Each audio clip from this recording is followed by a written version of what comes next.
Hello বন্ধুরা, আজকে চলে আসলাম নতুন একটি ভিডিওতে। তা আপনারা অনেকেই জানতে চাইবেন আমি কোথায় আসছি। তা আমি আসছি আমাদের আমাদের নতুন বাড়িতে। এখন আপনারা বলবেন যে নতুন বাড়িতে কেন আসলাম। তো নতুন বাড়িতে বন্ধুরা আমরা আসলাম কারণ আমার দিদার সেইখানে অনেক কষ্ট হতো। সেইখানে দিদা কোনো রকমেই থাকতে পারতো না, এত মশা কামড়াতো।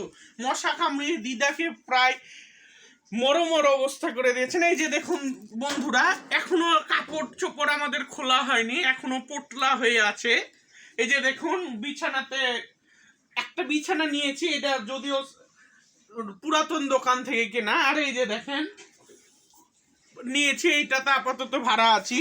আর এইখানে আমাদের সাথে আরো অনেক পরিবার আছে। এই যে দেখুন, চলুন আপনাদেরকে আরো দেখাই। এই যে আসুন, বলবেন যে কোথায় আসছি। এই যে আসুন, এইখানে আমাদের একটাই ঘর বন্ধুরা। আর এই যে আমাদের এখন কোনো টয়লেটে যেতে হবে। এখানে টয়লেট আমরা পেয়েছি, কিন্তু দিদার উঠতে খুব অসুবিধা হয়।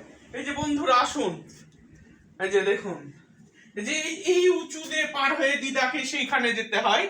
আর আমরা কিছুটা দেখিয়ে দিয়ে আমরা ভিডিওটাকে শেষ করে দিব। তো আমাদের দিদার সাহায্য করার জন্য, আমার মা বাবার সাহায্য করার জন্য, আমার বস্তিবাসীর সাহায্য করার জন্য আমাকে বেশি বেশি চ্যানেল আমার সাবস্ক্রাইব করবেন, চ্যানেলে ভিউ করবেন, কমেন্ট করবেন, লাইক করবেন, শেয়ার সাপোর্ট করবেন, যেন আমি আমার বস্তিবাসীর উন্নয়নে কাজ করতে পারি। ধন্যবাদ বন্ধুরা এবং তাদের দিদা ভাই।